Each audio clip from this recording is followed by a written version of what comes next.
Hello everyone. तो हम लोग इस लेक्चर में यहाँ पर जेई एडवांस सीरीज की बात करेंगे। मतलब जेई एडवांस में प्रीवियस 15 इयर्स के जो क्वेश्चंस हैं उनको डिस्कस करेंगे। पहले फिजिकल केमिस्ट्री का पार्ट ले लेते हैं, फिर इनऑर्गेनिक और लास्ट में ऑर्गेनिक का काम करेंगे। क्लियर है? तो यहाँ पर किस तरह से, मतलब अभी लास्ट 15, बहुत ज्यादा पीछे नहीं जाना है हम लोगों को। हम सिर्फ बात क्या करने वाले हैं, पिछले 15 साल के एडवांस क्वेश्चन की, किस लेवल का क्वेश्चन आ रहा है और किस थिंकिंग ऑर्डर से हमको एडवांस के क्वेश्चन के लिए काम करना होगा। जैसे यहाँ पर हमारे पास ध्यान देते हैं, पहला तो क्या है, मल्टीपल चॉइस क्वेश्चंस है विथ वन करेक्ट आंसर। ये वाला पार्ट में कुछ इस तरह से क्वेश्चन है। जैसे ही ये खत्म होगा फिर क्या आता है, multiple choice question with more than one correct answer. मतलब जेई एडवांस का जो भी पार्ट है उसमें जो जिस तरह के क्वेश्चंस पूछे जाते हैं उन सब पर बात करेंगे। तो ये मल्टीपल चॉइस वाला हो गया कि इसमें एक से ज्यादा करेक्ट आंसर होगा। एक फिल इन द ब्लैंक्स का क्वेश्चन है, ऐसे तो ये बहुत पुराना 97 का ही क्वेश्चन है, उस पर देख लिया जाएगा। सब्जेक्टिव प्रॉब्लम्स ये अभी भी आता है, ठीक है। सब्जेक्टिव प्रॉब्लम के बाद जब आगे बढ़ते हैं इसमें, फिर आता है कॉम्प्रिहेंशन बेस्ड क्वेश्चंस। ये एक पैराग्राफ दे देगा और ये पूछा कब है, ये 2008 का लास्ट क्वेश्चन है। फिर न्यूमेरिकल और integer value type. Integer type तो अभी भी आ रहा है, क्लियर है। एक इधर असर्शन रीजन टाइप का क्वेश्चन है। अब ये जो न्यूमेरिकल या इंटीजर टाइप क्वेश्चंस है ये अभी भी पूछा जा रहा है। इसका जो आखिरी क्वेश्चन आया है ये 2018 का क्वेश्चन है, क्लियर। तो इसी पूरे स्लाइड को हम अभी डिस्कस करेंगे, मतलब, और इसमें बहुत ज्यादा पीछे नहीं जाना। जैसे यहाँ पर जब हम फर्स्ट वाले की बात करें ना, फर्स्ट क्वेश्चन नंबर 1 इन 95, इतना पीछे नहीं, वो बहुत सिंपल, मतलब एक तरह से ना मेंस टाइप का क्वेश्चन हो गया वो, कि बीसीसी है ना, स्ट्रक्चर, आयोनिक डिस्टेंस, ये सब पर मेंस लेवल में ही क्वेश्चन क्लियर हो जाता है। हम लोग बात क्या करने वाले हैं, कम से कम यहाँ 2010, मतलब आखिरी जो अगर लास्ट 15 इयर्स में जाए तो 2010 का मिलेगा। उससे जस्ट पहले 2005 में सिंगल करेक्ट वाले की बात हो रही है। तो सिंगल में एक अगर इसकी बात कर ले तो विच ऑफ द फॉलोइंग क्रिस्टल, तो इसको पूरा स्क्रीन पर रखते हैं, क्लियर। यहां पर क्वेश्चन क्या है कि which of the video, okay, which of the following crystal, ध्यान देना है, alternate tetrahedral voids are occupied. ये वाला कहाँ मिलता है, ये जो 5 नंबर क्वेश्चन का टॉपिक है ना, आयोनिक क्रिस्टल, जो हम लोग NaCl rock salt structure type पढ़े थे, फिर CsCl पढ़े थे, जिंक ब्लेंड का, फ्लोराइड, एंटी फ्लोराइड, उस वाले टेबल से क्वेश्चन आया है, ठीक है। तो यहां पर क्या हम बोलेंगे, क्या बोला गया, अल्टरनेट टेट्रावॉइड, याद होगा ZnS में फिल होता था कि सल्फाइड S2 माइनस ये CCP बनाता है और Zn2 प्लस जो है वो सभी नहीं, 50 हाफ ऑफ या 50% ऑफ VT टेट्राहेड्रल वॉइड्स में फिल होता है, ठीक है। तो ये बिल्कुल सिंपल सा क्वेश्चन था, वो 2005 का है। अब बात करते हैं इसमें नेक्स्ट क्वेश्चन। यहां पर यह है अपने पास कि पैकिंग इफिशिएंसी, ठीक है, पैकिंग इफिशिएंसी किसका, 2 डायमेंशनल स्क्वायर, ये 2D है, मतलब सिंपल सा 2 डायमेंशन है। एकदम जनरल सा मैथ इसमें यूज करना है कि अगर हम यहां से यहां मूव करें, क्लियर, तो कितना रेडियस आएगा। अगर हम यहां से यहां मूव कर रहे हैं तो 4 रेडियस आने वाला है, एक रेडियस यहां से यहां, एक यहां से यहां, एक यहां। अब देखो ये एक स्क्वायर है, मतलब ये एक परफेक्ट अपने पास स्क्वायर बना हुआ है इस तरह से। इस स्क्वायर में साइड A होगा, तो ये जो हाइपोटेनस है, जो राइट एंगल ट्रायंगल बन रहा है, इसका हाइपोटेनस का फॉर्मूला हो जाएगा, तो हम बोलेंगे H, जो अपना hypotenuse is equals to √2a। ये रहा एकदम सिंपल मैथ। हाइपोटेनस में कितने रेडियस आ रहे हैं, इसमें 4r आ रहा है, 4 रेडियस। a और r का रिलेशन यहाँ क्या आ जाएगा, तो हम बोलेंगे r is equal to √2a/4। Clear है? या फिर हम इसको क्या बोल देंगे, यही चीज a/2√2। ये बना a और r का रिलेशन। पैकिंग इफिशियंसी पूछा है, ध्यान देना, पैकिंग इफिशियंसी इस पूरे का एरिया और ये सब जो छोटा छोटा सर्कल लगा हुआ है, 4 कॉर्नर पर है और एक सेंटर में है, तो पूरे तरह से कितने सर्कल इसमें आ रहे हैं पूरी तरह से। तो ध्यान देते हैं, ये 1/4 सर्कल हो गया, ये 1/4, ऐसा चारों कोना पे मिलकर एक सर्कल पूरा हो गया। ये एक सर्कल पूरी तरह से इसके अंदर ही है, तो +1। 2 सर्कल जो है वो पूरा पूरा एरिया कवर कर रहा है इस स्क्वायर में। और स्क्वायर, तो जैसे हम लोग वो FCC BCC का पैकिंग इफिशियंसी निकालते थे, जस्ट लाइक दैट ओनली यहां भी वही करना है। क्या करना है कि packing efficiency is equals to area of circle. 2 circle है तो 2 से इंटू कर लेते हैं। क्लियर? 2 से इंटू करने के बाद एक सर्कल का एरिया हो जाता है 2πr²। ठीक है, नीचे पूरा का पूरा ये स्क्वायर का एरिया a²। क्लियर? a और r का रिलेशन क्या है, तो हम चेंज कर लेते हैं। या तो a इज इक्वल टू, यहां क्या लिख सकते हैं, तो हम लिख देते हैं a इज इक्वल्स टू, ये इधर तो 2√2r का क्या स्क्वायर ले लेना है। ये r² तो कट जाएगा। इफिशियंसी पूछा है, फ्रैक्शन नहीं, तो इनटू हम 100 कर देते हैं। बस इसी चीज को सॉल्व करना है। और जब हम इसको सॉल्व करते हैं तो ये आंसर आ जाता है डी ऑप्शन, 78%। आई बात समझ में? तो एक बार फिर से क्वेश्चन को देख लेते हैं, क्या बोला गया यहां पर। Packing efficiency of 2D² unit cell दिया हुआ है, 2 डायमेंशनल ही था, लेंथ L दे दिया। तो जब हम इसको सॉल्व करेंगे तो आंसर आ जाता है, इट इज इक्वल्स टू 78.54%। ये मिलेगा अपना आंसर। ठीक है, आगे बढ़ते हैं। 7th नंबर क्वेश्चन है अ कंपाउंड। इसको हटाया जाए।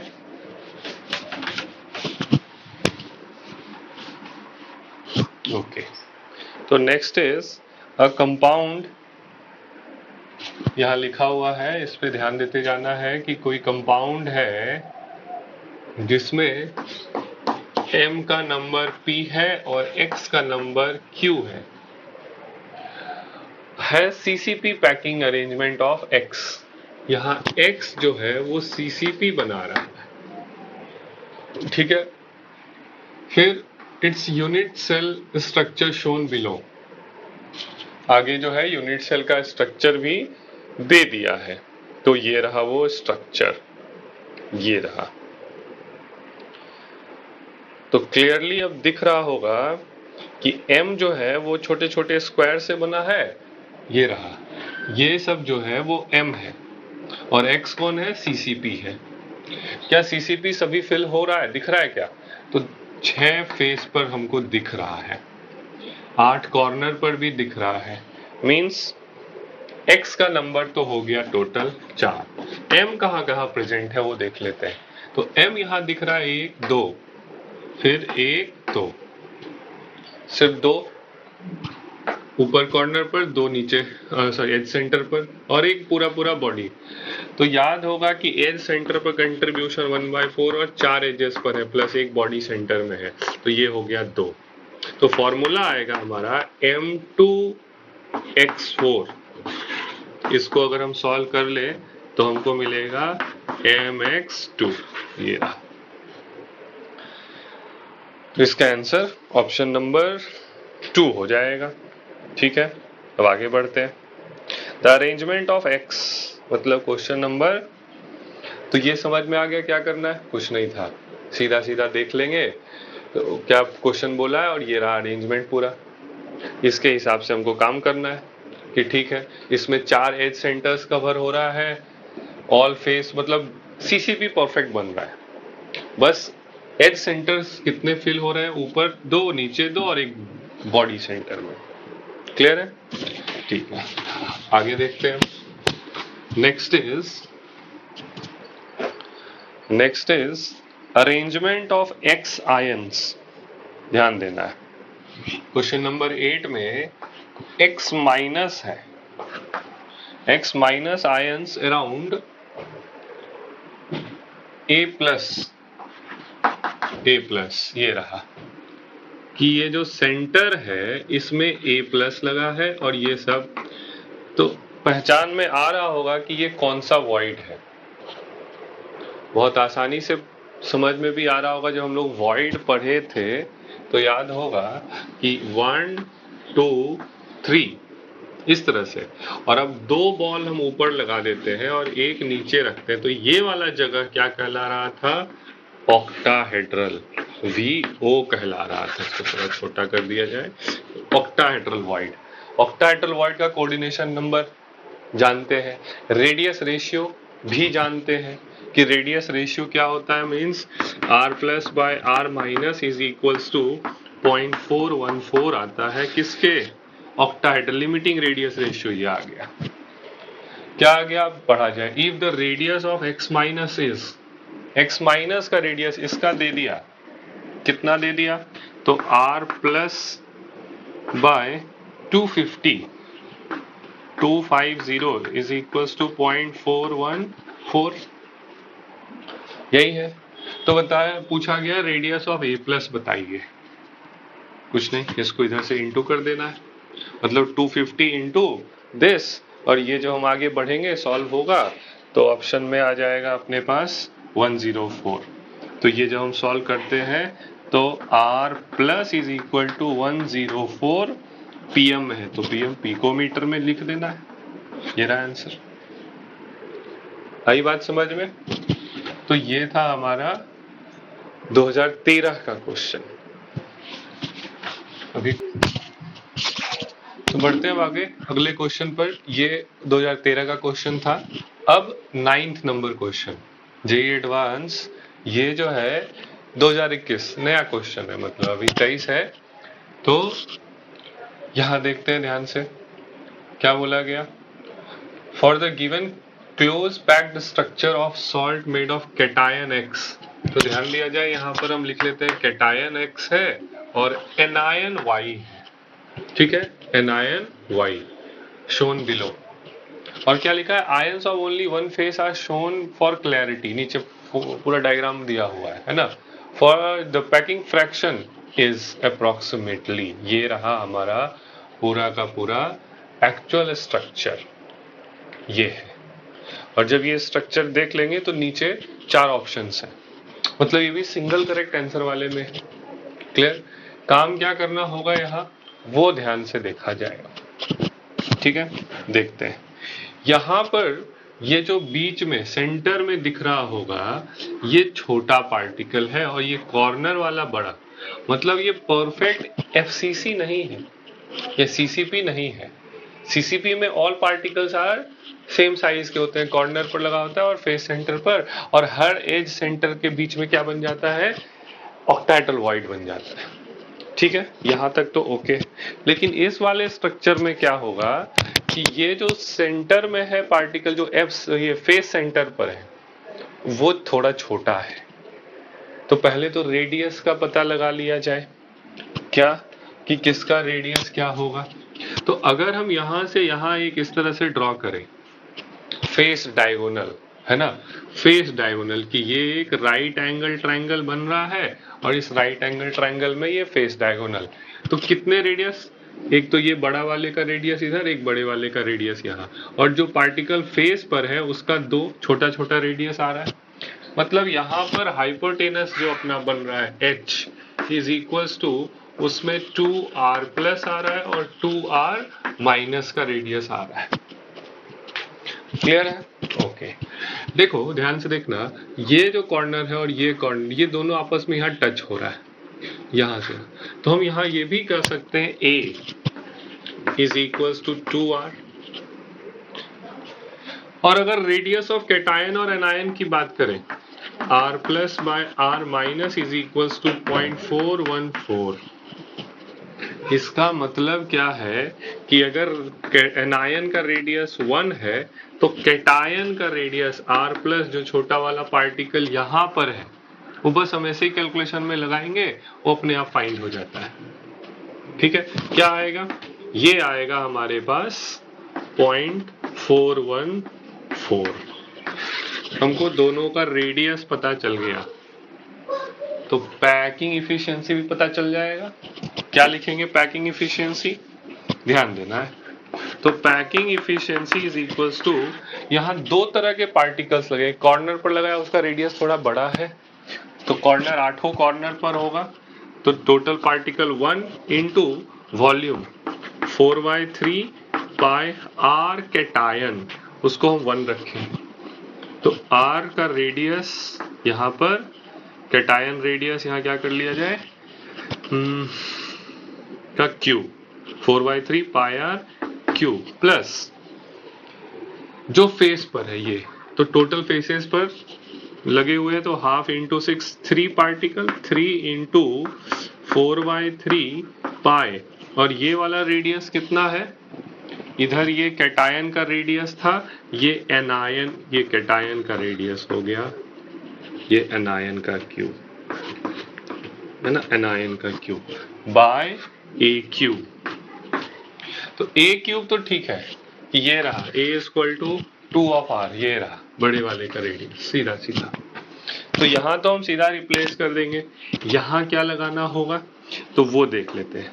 और पैकिंग इफिशिएंसी होता है इनटू 100, लेकिन इस क्वेश्चन में बोला गया पैकिंग फ्रैक्शन बताइए, पॉइंट में आंसर है, तो हम यहां पर ये इनटू 100 इस क्वेश्चन में नहीं करेंगे और इसको लिखेंगे पीएफ, पैकिंग फ्रैक्शन। अगला स्टेप क्या करना है ध्यान देते हैं, ए और आर को रिप्लेस कर लेते हैं। ए और आर को रिप्लेस करने के बाद यहां दोनों का वैल्यू सेट, तो ये तो 1 मतलब 4/3 पाई आर क्यूब, तो 1 का क्या क्यूब लगा दिया जाए, क्लियर, प्लस या 1 आर, सीधा आर क्यूब भी रखते हैं तो आर आर कैंसिल हो जाएगा, और ये प्लस 3 इंटू 4/3 पाई 0.414 का cube by A cube, by A cube, तो ये 2 का क्यूब 8 हो जाएगा, 8 आर क्यूब, ये आर क्यूब और ये आर क्यूब तो चला गया कैंसिल। बाकी सबको जब हम सॉल्व करते हैं तो ये वैल्यू दिया हुआ है आंसर में 0.63 आता है। मतलब इस तरह से अगर हम पैकिंग करें तो हमारा पैकिंग फ्रैक्शन क्या मिलने वाला है, इतना। आई बात समझ में? ओके, तो इसको नोट कर लिया जाए, आगे बढ़ते हैं। तो यहां पर आंसर हमारे पास हो गया पैकिंग फ्रैक्शन ऐसा। अब है नेक्स्ट जो 2022 एकदम लेटेस्ट क्वेश्चन कहेंगे इसको नोट कर लिए तो मिटा रहे हैं, है ना। नेक्स्ट क्वेश्चन है कि atom X occupies FCC as well as alternate tetravoid. ये बहुत अच्छा क्वेश्चन है, ये थोड़ा मजेदार क्वेश्चन है। क्या मजेदार क्वेश्चन है वो ध्यान देना कि एटम X ऑक्युपाइज, तो X जो है वो FCC बना रहा है and as well alternate tetravoid, as well as alternate मतलब 50% ऑफ VT पर, दोनों जगह यही प्रेजेंट है। पैकिंग इफिशिएंसी, फिर से पैकिंग इफिशिएंसी बोला है और इसको सॉल्व कैसे करना है वो ध्यान देना। पहले तो डायग्राम बना लेते हैं। तो डायग्राम में क्या दिखेगा कुछ इस तरह से,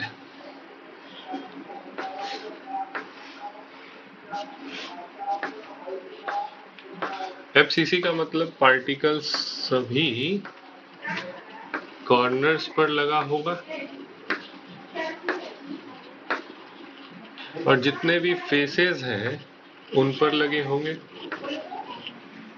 और ध्यान देना, इस तरह से एक बॉडी डायगोनल बना रहे हैं, तो किसी भी एक बॉडी डायगोनल पर दो टेट्रा का पोजीशन होता है, उसमें एक फिल हो गया। क्लियर? पैकिंग एफिशिएंसी क्या था?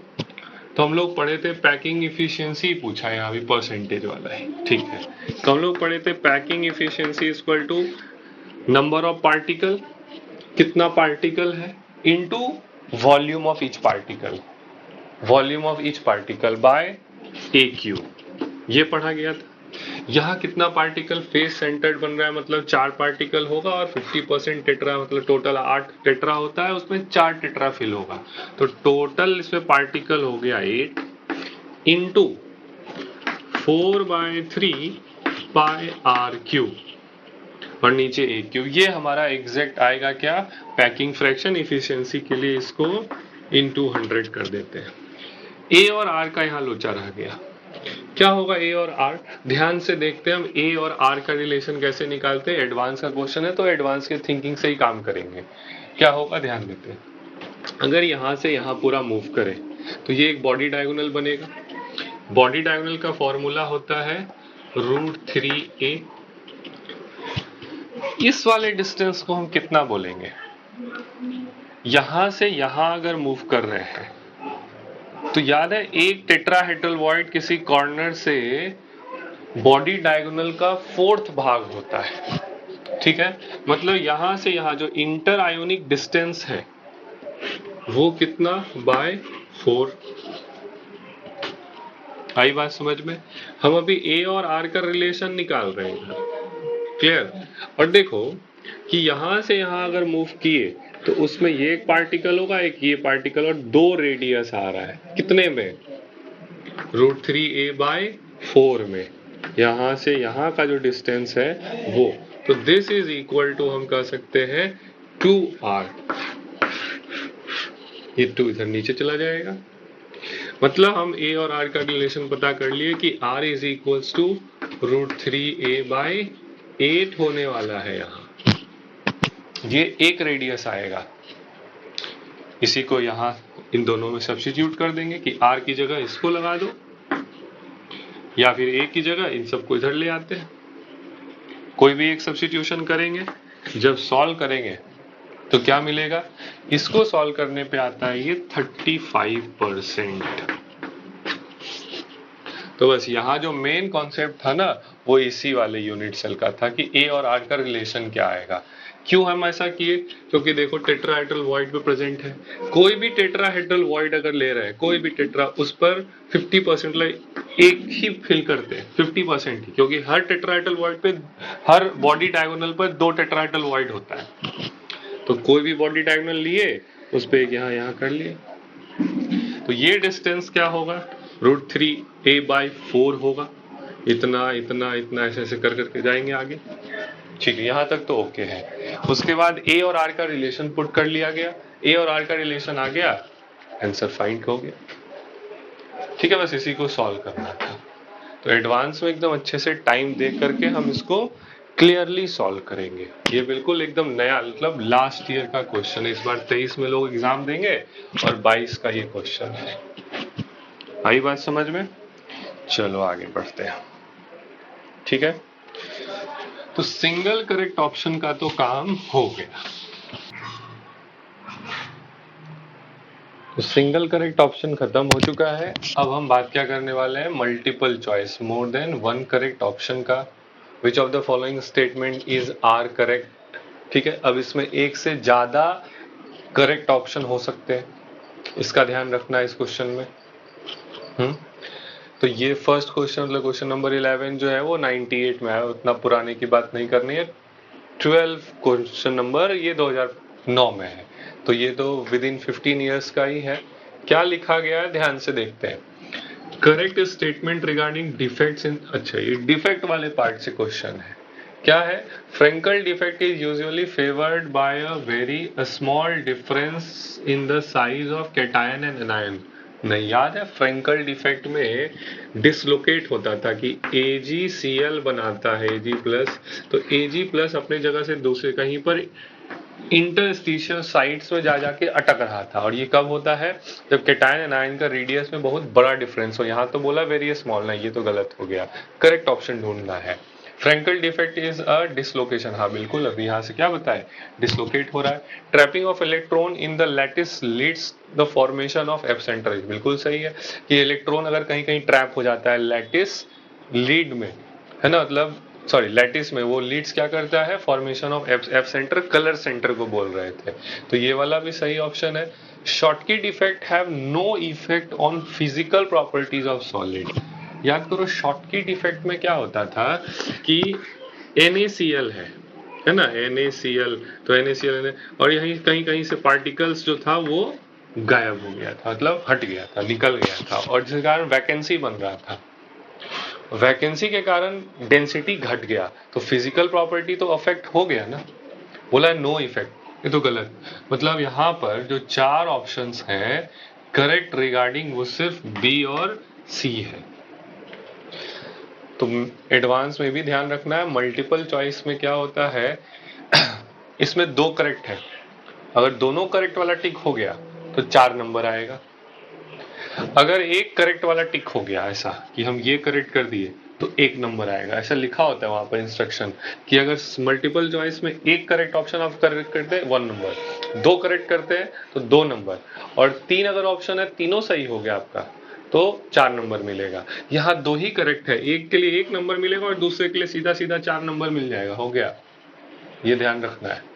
और अगर कोई गलत, ये दोनों सही और एक गलत हो गया तो -1 हो जाता है, 0 नहीं होगा, -1 होगा। हमको गलत टच करना ही नहीं है इसमें, ठीक है। तो एडवांस के लिए ये थोड़ा सा ध्यान रखना है कि जैसे ये क्वेश्चन है, हम क्या बताएं, इस वाले में करेक्ट ऑप्शन अपने पास 2 करेक्ट ऑप्शन आया है, ये और ये। तो अगर एक टिक कर दिया गया बिल्कुल सही तो 1 नंबर आएगा, दोनों अगर सही कर दिए तो 4 मार्क्स मिल जाएगा, जो कि 4 मार्क्स का एक क्वेश्चन होता है। दोनों सही टिक हुआ, एक गलत वाला टिक हो गया तो -1, मतलब आप गलत कर चुके हैं, ठीक है। ओके, दूसरा क्या, अगर हम सीधा सीधा गलत वाला ही टिक कर दिए तब तो माइनस में ही मिलना है, गलत टिक नहीं, कुछ नहीं किए तो 0 मिलेगा। ये सबसे अच्छा ऑप्शन है एडवांस में, ठीक है। ओके, आगे बढ़ते हैं। 2009 के बाद ये 15 का क्वेश्चन है। क्या है, यहां बोल रहा है कि a unit cell of a mineral है CCP। यूनिट सेल जो है वो CCP आ रहा है, ऑक्सीजन एटम CCP बना रहा है, ऑक्साइड आयन O2-, तो नंबर ऑफ पार्टिकल्स 4 होगा। बस साइड में कॉपी में लिखते हुए चले जाना है। M fraction of octahedral holes are occupied by aluminium। Aluminium है, Al3+ होता है, और कहा ऑक्टाहेड्रल में, ये जो है VO में है। And N fraction of tetrahedral magnesium Mg 2+ ions, ये VT में है। तो बताइए M और N का रेशियो, ये जो है M है और ये N है, इन दोनों का क्या रेशियो आएगा, फ्रैक्शन। क्या करना है, ध्यान से देखते हैं। ऑक्साइड आयन 4 है, मतलब टोटल चार्जेस कितने होंगे, 8-, मतलब ये दोनों मिलके 8- चार्ज पूरा करेगा। कैसे कैसे कर सकता है वो देख लेते हैं। या तो किसी दो जगह ये आ जाए, ध्यान देते हैं। Octahedral void half of octahedral, half octa 4 होता है, मतलब 2 जगह आ गया। दूसरे में अगर ये 2 आ गया तो 3 चार्ज है एक पर, तो 2 पर 6 चार्ज हो गया, तो ये 1/8 ऑफ 8, तो ये 1 हो जाएगा। इसको एकदम एडवांस के दिमाग से ही सोचना है कि हाफ अगर 50% ऑक्टा भरा जाए तो 4 में से 2 भरा जाएगा, और 1/8 टेट्रा भरा जाए तो 8 में से 1 ये भराएगा। तो टोटल यहाँ चार्ज हो गया इसकी वजह से 6+ और इसकी वजह से 2+, टोटल 8+ हो गया ना, 8- को न्यूट्रलाइज कर देगा। क्या ऐसा कोई ऑप्शन है कि हाफ एंड 1/8? हाफ पहला ही ऑप्शन है, और कोई ऑप्शन है सॉल्व करने पर? नहीं है, तो पहला ऑप्शन ही लड़ गया ऐसे। मतलब हमको ये ना एक परमुटेशन कॉम्बिनेशन टाइप का है कि हम कहाँ कहाँ पॉसिबिलिटी बिठा सकते हैं, और है ना। दूसरा पॉसिबिलिटी क्या बिठा सकते थे? दूसरा तो और कुछ नजर नहीं आ रहा है, मतलब यही सबसे सही था, सटीक बैठा, तो ज्यादा चांस नहीं लेना है ना। और दो ही ऑप्शन वाला है, एक दो एक दो एक दो एक दो, हर जगह दो दो ही दिख रहा है। तो दूसरा मतलब वो स्पाइरल और इनवर्स स्पाइनल टाइप पढ़े थे ना, तो स्पाइरल वाले टाइप का ये क्वेश्चन था। क्लियर? ओके, तो ये 2015 का है मल्टीपल चॉइस। फिर से 16 में एक मल्टीपल चॉइस आया है, क्वेश्चन नंबर 14। इसमें क्या बोला गया, ध्यान देते हैं। करेक्ट स्टेटमेंट सीसीपी, फिर से सीसीपी वाली बात हो रही है ना। 3 dimensional number of nearest neighbour of an atom present in the topmost layer is. अच्छा, इसके लिए ना सबसे पहले तो सीसीपी बना लिया जाए। टॉपमोस्ट लेयर, सबसे ऊपर जो लेयर है, ये मान लिया जाए इस तरह से, यही होगा। अब इससे कितने पार्टिकल, तो बोल रहा है कि 12 coordination number, the number of nearest है ना, सीएन, जो ऊपर पार्टिकल। तो क्या अगर ये पार्टिकल को देखा जाए तो इससे 12 पार्टिकल टच हो रहा है, 1 2 3 4, ये सब तो हो रहा है, ठीक है। ऐसा ही क्या होगा, बॉडी सेंटर इधर ना, 12 तो नहीं पहुंचेगा। तो देखो ये 4 इधर वाला जो है वो टच होने का चांस है। क्लियर? तो यहां 12 नहीं जाएगा, मैक्सिमम 9 जा रहा है। 9 कैसे, 4 इधर से और 5 जो है फेस सेंटर्स वाले। क्लियर? तो 9 होगा इधर। फिर बोला पैकिंग इफिशिएंसी ऑफ एटम, है ना, efficiency of atom packing is 74। ठीक है, सीसीबी में तो 74% ही पैकिंग इफिशिएंसी होता है। फिर क्या बोला, number of octa and tetrahedral voids पर एटम रेस्पेक्टिवली। पहले है अपना ऑक्टा, VO, एंड देन है VT। अगर नंबर ऑफ पार्टिकल 4 तो ऑक्टा वॉइड 4, टेट्रा 8, तो पर एटम एक के लिए 1 और ये 2 1। ठीक है, ये तो करेक्ट हो गया। फिर है unit cell edge length is इतना टाइम्स तो रेडियस। याद है एफसीसी में लोग ए और आर का रिलेशन निकाले थे। ये रहा हमारा फेस डायगोनल। फेस डायगोनल क्या आता है इधर, फेस डायगोनल √2a आता है, और इसमें 4 रेडियस आया था, 4r आया था, तो r is equals to a/2√2, या फिर a is equals to 2√2r। यही यहां बोला गया है कि एज लेंथ कितना टाइम्स होता है, 2√2 टाइम्स। मतलब इसमें जो है ना बी सी डी ये तीनों सही है, और जब हम तीनों करेक्ट करेंगे तब 4 नंबर आने वाला है। एक करेक्ट की 1 नंबर, 2 करेक्ट के 2 नंबर, और तीसरा वाला भी सही वाला ऑप्शन करेक्ट हो गया तो 4 नंबर आएगा। आई बात समझ में? 15 नंबर